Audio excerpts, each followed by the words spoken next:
नमस्कार दोस्तों। पिछले कुछ समय से YouTube के अंदर बहुत जबरदस्त कोलाहल मचा हुआ है। दोस्तों, हुआ कुछ इस तरह से है, बहुत सारे यूट्यूबर्स ऐसे हैं जिन्होंने सालों की मेहनत कर कर अपने YouTube चैनल को एस्टेब्लिश किया है और धड़ाधड़ उसमें से कई यूट्यूबर्स के दोस्तों चैनल डिलीट हो रहे हैं। लगातार उनके चैनलों पर स्ट्राइक आ रही है। स्ट्राइक आने के कारण दोस्तों उनसे ऐसा बताया जा रहा है कि जो कॉपीराइट की स्ट्राइक है उसके बदले में पैसों की डिमांड की जा रही है उन स्ट्राइक को हटाने के बदले में। और दोस्तों, जैसे आप जानते हैं कि YouTube की पॉलिसी के हिसाब से अगर 90 दिन के अंदर 3 स्ट्राइक आती है तो वो चैनल डिलीट होता है। तो अपने चैनलों को डिलीट होने से बचाने के लिए बहुत सारे यूट्यूबर्स जो है वो इन कॉपीराइट उल्लंघन का कंप्लेंट करने वाली जो भी एजेंसियां हैं उनको पैसे दे रहे हैं।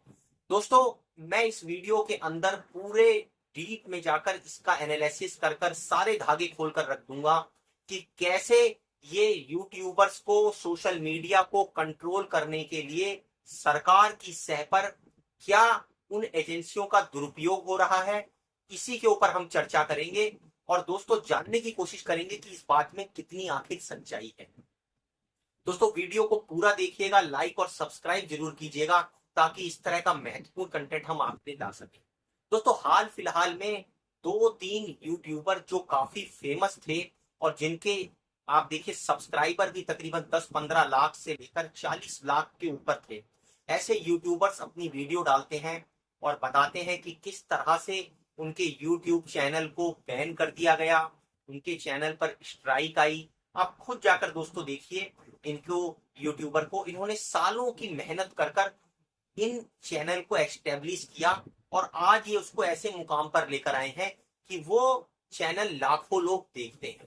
और दोस्तों, सिर्फ छोटी सी कॉपीराइट की स्ट्राइक आ जाने से उनके चैनल के अस्तित्व पर ही खतरा पैदा हो जाता है। कई यूट्यूबर्स को तो ऐसा होता है कि दोस्तों वो ये भी कंप्लेंट करते हैं कि उनके यूट्यूब चैनल के साथ साथ उनको भी परमानेंट ब्लॉक करने की वो कंप्लेंट करते हैं कि ऐसा है कि वो कोई भी चैनल लाएंगे तो उसको फिर ब्लॉक कर दिया जाएगा या इस तरह की और परेशानियां उनके सामने लाई जाएंगी।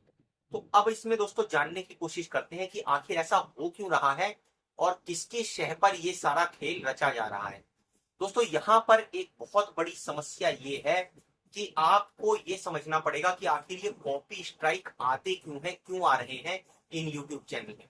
क्या ये जो बड़े यूट्यूबर हैं इनके चैनल पर भी आ रहे हैं? दोस्तों, जो गिने चुने बड़े यूट्यूबर हैं आपको साफ दिखेगा कि उनके ऊपर इतना खतरा खतरा नहीं मंडराता है।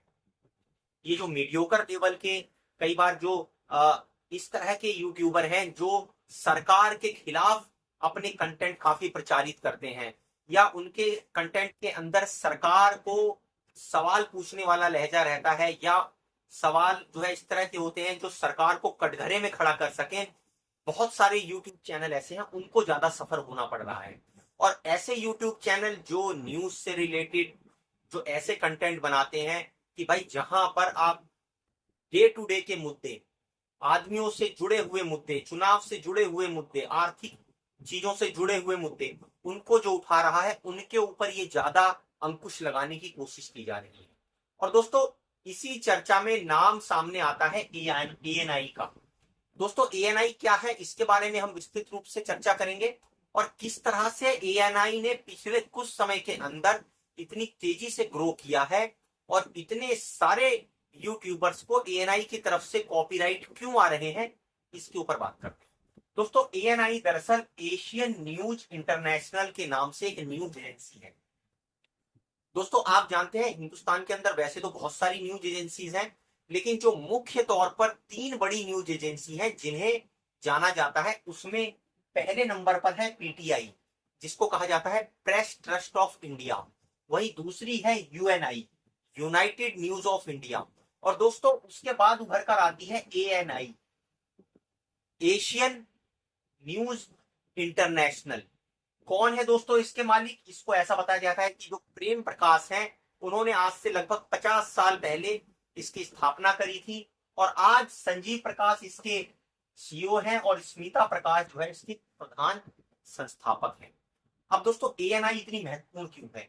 एएनआई दोस्तों ने सन 2000 के बाद से बहुत तेजी के साथ ग्रो करा है और क्योंकि सरकारी न्यूज एजेंसी तो दोस्तों है नहीं, जो ऐसा माना जाता है कि दो बड़ी न्यूज एजेंसियां थी, पीटीआई और यूएनआई।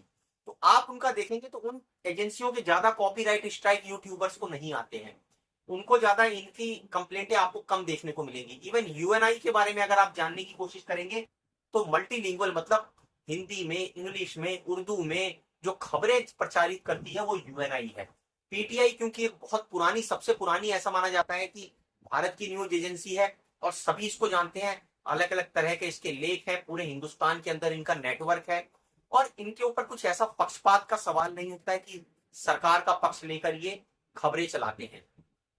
लेकिन एएनआई दोस्तों यहाँ पर एक बहुत ही शक के दायरे में खड़ी होती है, आती है। उसका कारण है, कारण क्या है दोस्तों, जैसे मैंने आपको बताया कि जो एएनआई का सरकार से घनिष्ठ संबंध ऐसा बताया जाता है कि जब से 2014 के बाद से बीजेपी की गवर्नमेंट बनी है तब से इसका सरकार के साथ ज्यादा घनिष्ठ संबंध है।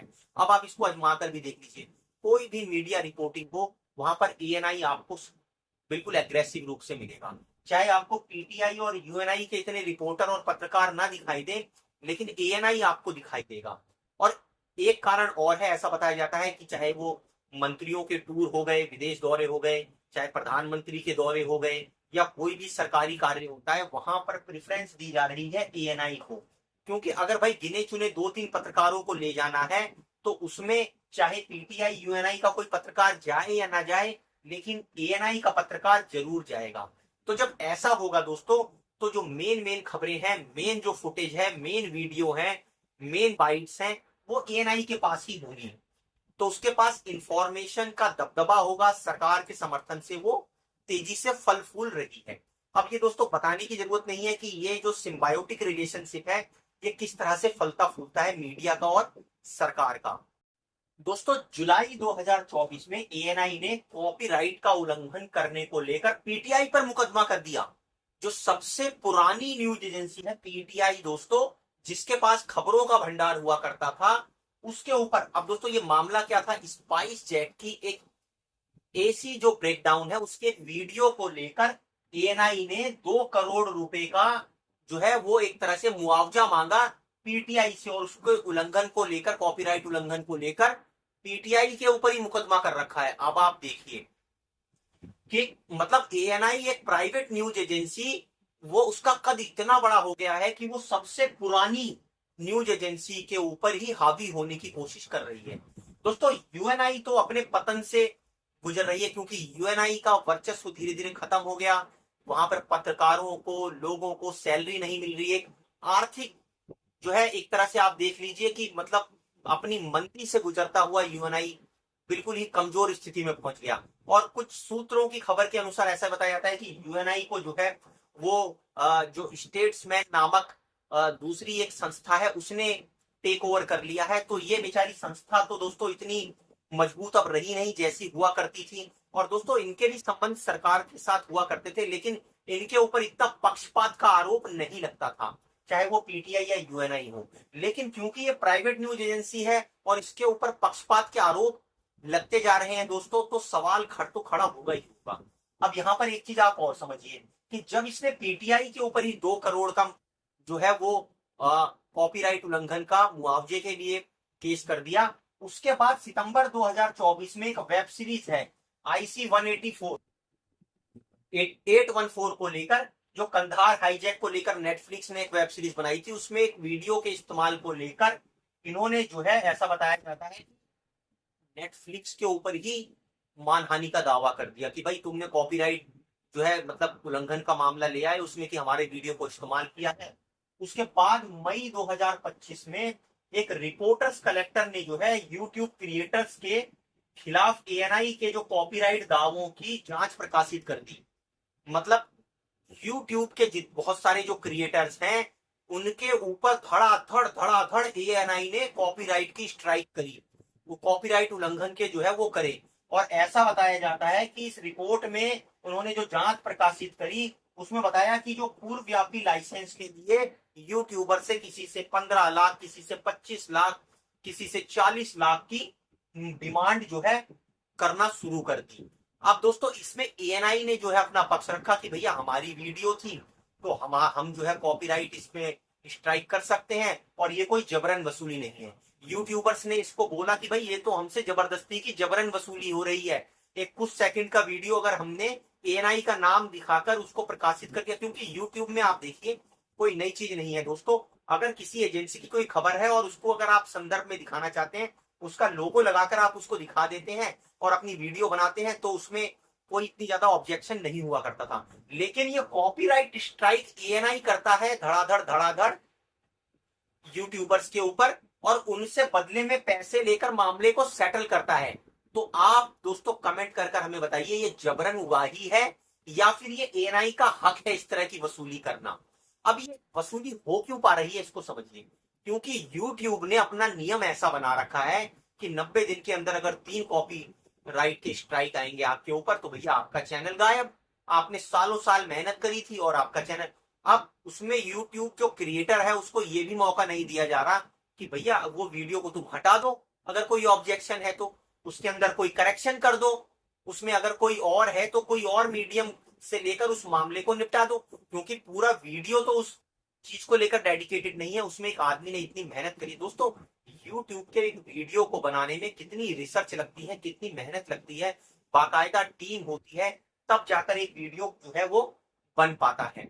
अब यहाँ पर ये सिर्फ यूट्यूबर के ऊपर ही दोस्तों कॉपीराइट के उल्लंघन के मामले नहीं ठोक रहे हैं, इन्होंने जो है ओपन एआई के ऊपर 2 करोड़ का मानहानि का जो है केस कर रखा है। उसके बाद विकीमीडिया के ऊपर 2 करोड़ का कर रखा है। उसने सरकार को कि किस तरह से साठगांठ जो है वो इसकी एएनआई की है, और एक रिपोर्ट छापी थी जिसमें यह बताया गया था कि राज्य के प्रचार के टूल के रूप में ये काम कर रहा है। मतलब सरकार के प्रचार तंत्र के रूप में ये एजेंसी काम कर रही है, और धड़ाधड़ फेक न्यूज वगैरह को भी इस्तेमाल कर फैलाया जा रहा है जो है मास लेवल पर इसके खिलाफ। तो विकिपीडिया के ऊपर मानहानि का 2 करोड़ का एएनआई ने भैया दावा किया इसके ऊपर कि ये जो है हमें हमारी जो है इमेज डाउन कर रही है, हमारे खिलाफ गलत प्रचार कर रही है, ये कर रही है, वो कर रही है। और यूट्यूबर के एग्जाम्पल तो आपको यूट्यूब में दिख ही रहे हैं कि किस तरह से उनके चैनल बंद हो रहे हैं, और अगर चैनल को बचाना है तो किस तरह से उनसे मांडवली हो रही है, वसूली हो रही है, वो पैसे दे रहे हैं। दोस्तों अब इसमें आप समझिए यूट्यूबर्स को आखिर ये क्लिप यूज करने की जरूरत क्यों पड़ती है। दरअसल ये जो न्यूज एजेंसियां हैं दोस्तों, पीटीआई और यूएनआई, ये इतनी आपको जो है इतनी तिग्गी पंजी करती हुई दिखाई नहीं देंगी। कारण ये है दोस्तों कि ये सरकार के शायद उतना इन्फ्लुएंस में नहीं है, और बहुत सारे आलोचक ये भी बोलते हैं एएनआई ये जो सारा काम कर रही है ये सरकार के इशारे पर कर रही है, और खास तौर से उन यूट्यूबर्स के ऊपर हो रही है जो सरकार के खिलाफ बोलते हैं, उनकी नीतियों पर सवाल उठाते हैं, सरकार की पॉलिसी पर सवाल उठाते हैं, उनको टारगेट ज्यादा किया जाता है, उनसे वसूली ये की जाती है दोस्तों। और यूट्यूब भी इसमें एक मॉन प्लेयर होकर उस खेल के मजे लेता है दोस्तों, क्योंकि वो उसमें यूट्यूबर को साइड से कोई सॉल्यूशन देने का कुछ प्रोग्राम देता हुआ नहीं दिखाई पड़ता है। यूट्यूबर परेशान होते हैं और उनको जो है लगातार परेशानियां झेलनी पड़ती हैं इस तरह की। अब यहाँ पर एक चीज और समझने वाली है दोस्तों, जब हमारे पास पीटीआई यूएनआई जैसी निष्पक्ष एजेंसियां ऑलरेडी हैं, तो आखिर सरकार इतना मौका एएनआई को ही क्यों देती है कि वो ज्यादा कवरेज कर सके, टूर में जा सके, और बढ़ चढ़ के जो है अपनी सारी खबरें फैला सके। भारत के साथ साथ दोस्तों ऐसा बताया जाता है कि एशिया के बहुत सारे और हिस्सों में भी एएनआई ने आज अपना नेटवर्क फैला रखा है। और इस तरह के जो यूट्यूबर्स के जो परेशान दोस्तों, जो पत्रकार हैं, जो वास्तव में जर्नलिज्म से हैं, वो जानते हैं कि न्यूज एजेंसियां अपनी खबरों के बदले में सब्सक्रिप्शन लेती हैं। लेकिन जो बेचारे यूट्यूबर ऐसे हैं जो पत्रकारिता से डायरेक्ट नहीं जुड़े हैं, जिन्हें इनका नॉलेज नहीं है, वो अगर इनके क्लिप्स को इस्तेमाल करते हैं, किसी फोटो को इस्तेमाल करते हैं, वो इसकी ज्यादा चपेट में आते हैं। अब किसी भी वीडियो को रोचक बनाने के लिए उसमें वीडियो डालना, उसके अंदर फोटो का इस्तेमाल करना, कुछ ऐसी चीजों का इस्तेमाल करना कि भाई देखने में वो ज्यादा प्रेजेंटेबल और अच्छा लगे, तो ज्यादा दर्शक उस तक पहुंच सके। लेकिन जो सादा कंटेंट क्रिएट दोस्तों करते हैं, जो ज्यादा उसमें जो है वीडियो नहीं डालते हैं, सिर्फ अपनी बातों से ही बोलते हैं, जैसे हम जैसे दोस्तों लोग हैं, तो उनके लिए दोस्तों व्यूज इतने नहीं मिल पाते हैं। तो जो इस तरह के यूट्यूबर हैं वो ज्यादा चपेट में इसलिए आ रहे हैं कि वो छोटी छोटी इस तरह की जो गलतियां कर रहे हैं उसका फायदा उठा रही हैं एएनआई जैसी एजेंसियां और बदले में वसूली करने में लगी हुई है यूट्यूबर्स के लिए। दोस्तों आप कमेंट कर कर हमें अपनी राय जरूर रखिए कि आप क्या मानते हैं कि एएनआई जो है वो सही कर रहा है अगर इन लोगों से पैसे मांग रहा है, या ये टोटल अन्याय है, वसूली है जबरन एक तरह की यूट्यूबर से जो उनसे पैसे इतने मांग कर जो है उनसे लिए जा रहे हैं। या दोस्तों इसमें यूट्यूब भी कोई ऐसा सॉल्यूशन निकाल के इस उगाही को बंद करवा सकता है जिससे यूट्यूबर्स को कम से कम एक दो मौका मिले कि वो अपनी गलती को सुधार सकें अगर कोई गलती साबित होती है। दोस्तों वीडियो को लाइक और सब्सक्राइब जरूर कीजिए।